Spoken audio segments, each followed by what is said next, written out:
দিক দিয়ে যাও, দেখাও দাঁড়াইছে। এই দিক দিয়ে দেখাও। না দেখা যায় তো দাঁড়াইছে বোঝা যাচ্ছে তো। এই বেয়া, এই দাঁড়াইছস, তুমি দাঁড়াইছস। অংশ দিয়ে পড়ো। শাহিন শাহ ভাত খাচ্ছে। ও হচ্ছে আমাদের শাহিন শাহ, ওর নাম রেখেছি আমরা শাহিন শাহ। আসলে ও হচ্ছিল কি বলে ওর নাম জানো কি, খরগোশের বাচ্চা। তো ওর নাম রাখছি আমরা শাহিন শাহ। শাহিন শাহ দেখো ভাত খেতে আছে। হ্যাঁ আর না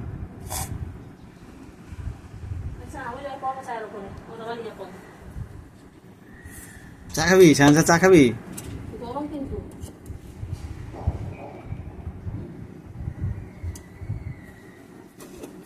এই যে সাইনসা